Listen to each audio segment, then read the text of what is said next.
Ever wondered about an age before gods like Zeus or Jupiter were throwing lightning bolts? Imagine a whisper from the deepest parts of myth, talking about a time, a real golden age. What if it wasn't just some poet's nice dream, but a memory of a world looked after by a different, older, even mightier god? A god whose name just sounds like abundance, like time itself, and a kind of freedom that was so total, it was almost rebellious. This is the story of Saturn, and the golden age he ultimately lost.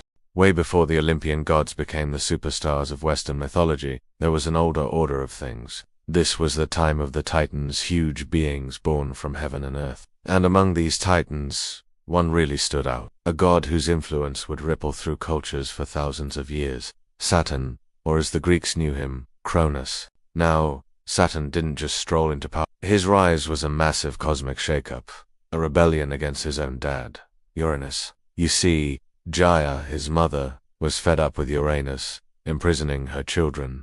So, she armed Kronos with a powerful sickle. With it, he literally separated heaven from earth and took charge of the cosmos. A brutal act, sure, but it kicked off an era totally different from anything that came after. This was when Saturn, this ancient god, created a time of unbelievable peace and effortless plenty.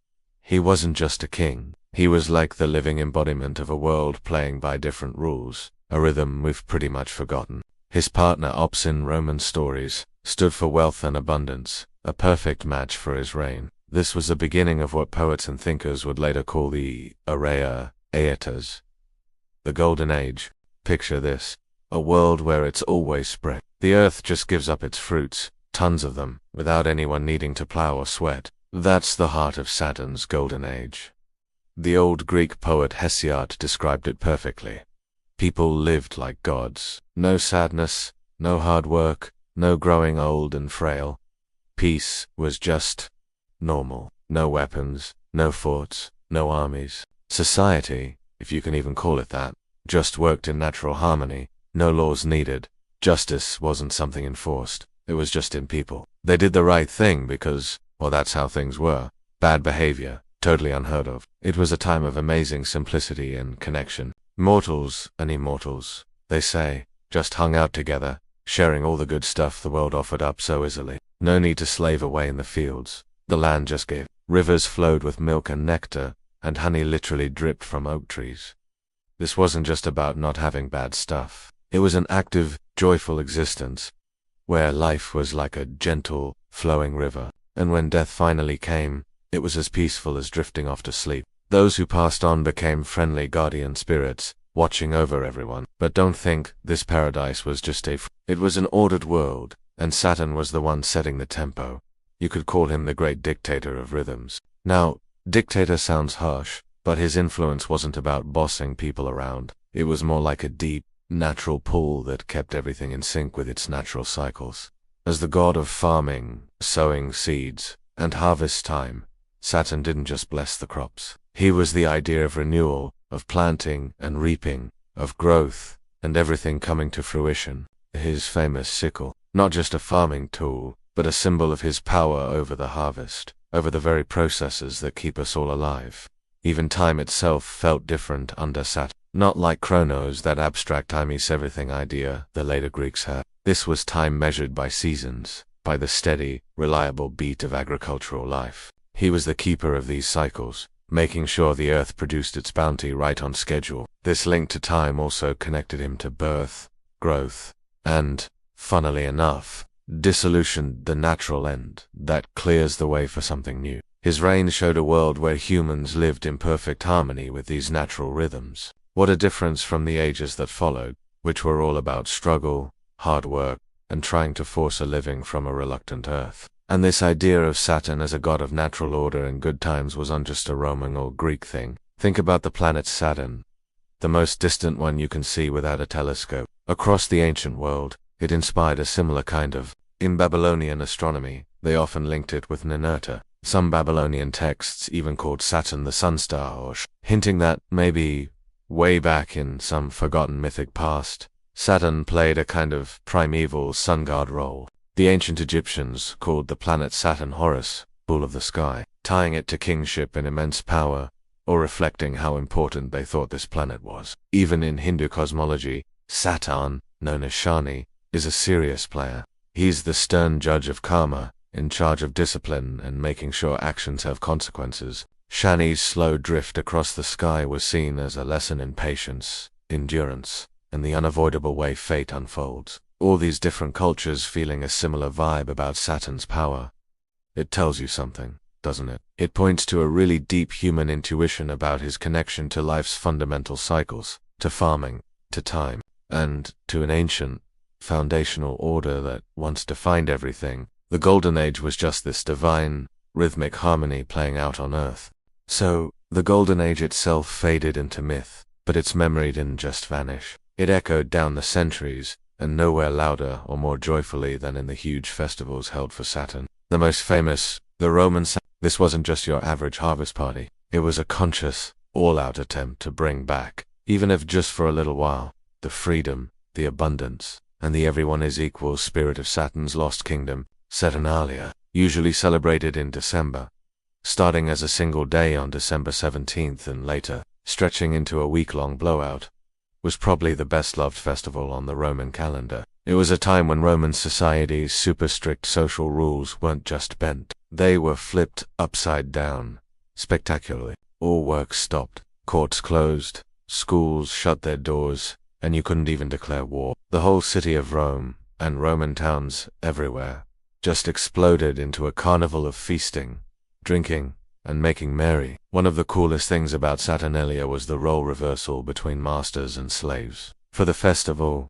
slaves got temporary freedom. They could speak their minds, even trash-talk their masters, without getting in trouble. And get this, masters would often serve their slaves at banquets, sometimes even wearing the pileus, that cone-shaped felt hat that symbolized a freed slave. This was a direct nod to the Golden Age, where those kinds of status differences just didn't exist. Even the statue of Saturn in his temple, in the Roman Forum, a temple that also held the state treasury, showing his link to wealth, had its feet untied from the woolen cords that usually bound it. It was all about the god's liberation and a temporary release from all rules. Giving gifts was another big part of Saturnalia, often simple things, like wax candles called Soraya or little pottery figures called Sit. Gambling, usually a no-no, was allowed for everyone, adding to the anything-goes vibe. A king of the Saturnalia or Saturnalicious princeps was often picked by drawing lots.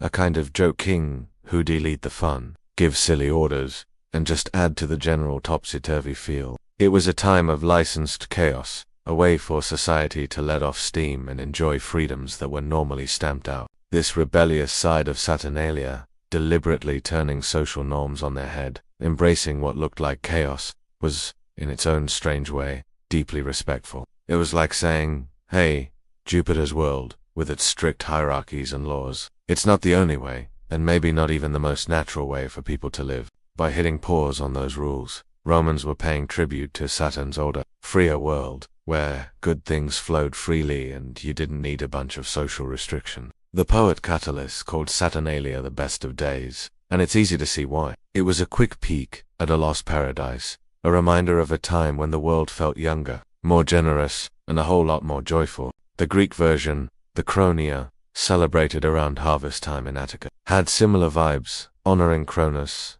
as a harvest god and remembering the bounty of his time. These festivals weren't just about farming, they were cultural anchors, collective memories acted out year after year, keeping alive that dream of a world without struggle and strife. They showed that Saturn, even though Jupiter had taken over in the mythological charts, still had a powerful grip on people's imaginations as the good old ruler of a happy bygone era.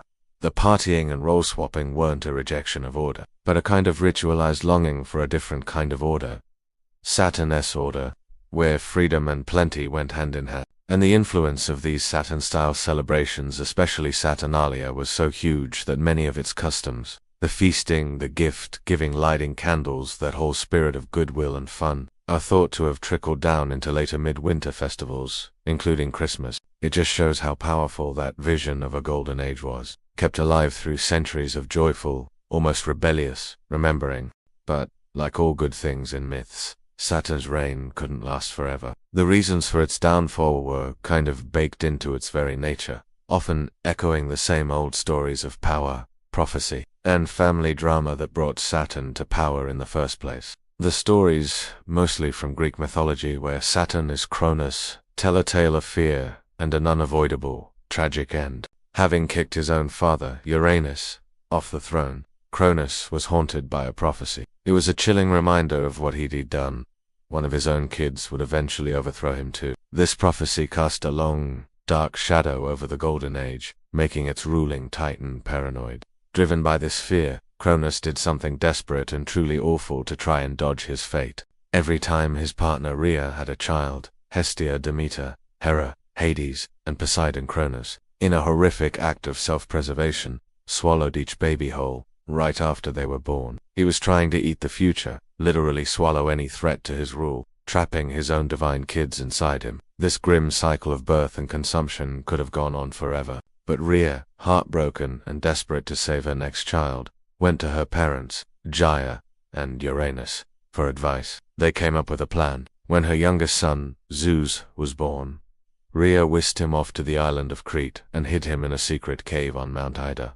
To fool Kronos, she wrapped a big rock in baby clothes and gave it to her husband. He, none the wiser, swallowed it, thinking he'd dealt with the threat once again. Zeus grew up in secret, looked after by nymphs and protected by the Caretes, warriors who debanged their spears on their shields to cover up the sound of the baby goddess crying. When the time was right, Zeus, with some help from Metis, mixed up a potion. He tricked Kronos into drinking it, and this powerful stuff made the Titan King throw up his swallowed children, who were now fully grown and, as you can imagine, pretty annoyed. What came next was the Titanomachy, a massive 10-year war that set the newly freed Olympian gods, with Zeus in the lead, against Kronos and most of his Titan buddies. The universe itself shook with how fierce their fighting was. Mountains were ripped up, the seas boiled, and the skies thundered. In the end, with help from the Cyclopes and the Hecatonchires, monstrous beings Kronos had kept locked up in Tartarus, and whom Zeus had freed, the Olympians won.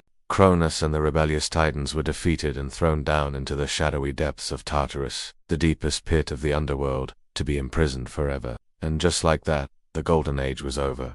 Not with a gentle fade-out, but with a violent heavenly takeover. Jupiter, the Roman version of Zeus, took the throne, starting a new order, the Age of the Olympians. The prophecy had come true. The cycle of son overthrowing father had spun around once more, and the era of perfect peace under Saturn gave way to a more complicated, often more chaotic, world ruled from Mount Olympus. Even though Saturn was overthrown and his Golden Age became the stuff of myth, his legacy was surprisingly tough to kill. He wasn't just forgotten or turned into a villain, especially not in Roman tradition where people still really respected him. Even with Jupiter as the top god, Saturn kept his honored spot as the ancient god of farming, plenty, and, maybe most touchingly, as the ruler of that long-lost time of perfect peace. The Romans, especially, looked back on Saturn's reign with a kind of wistful longing. Virgil, a poet from Augustus's time, wrote about how Saturn, after being kicked out of Olympus, showed up in Lati. There, he gathered the wild folk of fauns and nymphs, gave them laws, and kicked off another golden age, teaching them farming and peaceful living. So, they didn't just see him as some dethroned cosmic king, but as an ancestor figure, a civilizing force who brought good times to Italy itself. The Temple of Saturn in the Roman Forum, one of the oldest and most respected religious spots in Rome, was a real, solid reminder of how important he still was. It even held the Aerarium, the state treasury, directly linking Saturn to Rome's wealth and resources. The whole idea of a golden age, first talked about by Hesiod, and later by Ovid and other classical writers, became a really powerful and recurring theme in Western thought and books. It stood for a perfect world, a standard of original peace, harmony, and prosperity that later ages were often compared to, and usually found lacking. This deep desire for a lost paradise, a time before hard work, fighting, and injustice, really speaks to something deep in us, doesn't it? A collective memory, or maybe a collective hope, for a better, simpler world. Saturn's complex character also lived on. He was remembered as a god of time.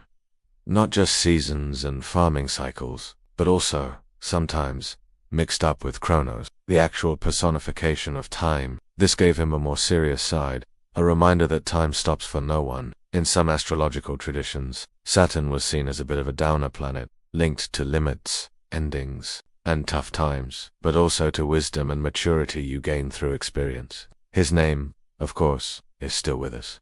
Saturday is Saturneste, a direct linguistic link to how ancient people revered this god. The word Saturnine, meaning gloomy or sad, reflects those darker sides that got associated with the planet and the god in later thinking. Yet, these gloomier ideas often sat right alongside the brighter memory of his kind and generous rule, and the echoes of Saturn's rule kept showing up across cultures. In ancient Hebrew, Saturn was Shabbathi, linked to the Sabbath, the day of rest, hinting at some shared ancient roots in how people thought about stars or the cosmos. In Mesopotamia, Ninurta, linked to Saturn, was a god of farming but also a powerful warrior who fought demons. In Egypt, the planet Saturn was connected to Horus, a symbol of royal power, and in Hindu tradition, Shani is still a powerful god of karma and justice, making sure everyone gets what they deserve. All these different takes point to a figure who was hugely important in ancient times, a god tied to the very basics of how the cosmos and the earth worked. The story of Saturn and his lost golden age, it's way more than just an old myth. It's like a mirror, reflecting our own timeless questions about life, justice, and what a perfect society might look like. What do you think this ancient story tells us about what humans really want and what we're afraid of? Drop your thoughts in the comments below. And if you found this trip into a forgotten era fascinating, please give this video a like, subscribe for more deep dives into history and mythology, and definitely hit that notification bell so you don't miss our next adventure. Saturn, the god who reigned before Jupiter, is a massive figure in our shared imagination. His golden age, whether it's a real historical memory twisted over thousands of years, or just a symbolic idea, speaks to that deep human longing for a world of peace, easy abundance, and natural harmony. It was a time ruled not by a sky god's thunderbolt, but by the steady, life-giving rhythms of the earth, with a god in charge who was the very essence of farming bounty and cyclical time. Those festivals like Saturnalia, with their wild joy and upside-down social rules, were more than just holidays. They were living proof of how powerful this ancient dream remained, a kind of rebellion against the pressures of the present, all in honor of a freer past. The image of Saturn, the old king, the bringer of plenty, the runaway god who taught humans how to build civilizations, reminds us that even in the big stories of gods and titans, there are hidden layers of meaning, forgotten truths, and different ways of seeing how the world once was, or maybe how it could be. Saturn's lost golden age might be stuck in the pages of mythology, but its echoes, they still resonate today. It challenges us to think about what we truly value, what kind of world we're trying to build, and what timeless wisdom we can pick up from these ancient tales of gods who walked the earth long before their more famous successors took over. Because in Saturn's story, we don't just find a myth about a fallen god. We find a persistent dream of a time when humanity lived in tune with the world, a golden echo in the long memory of our species.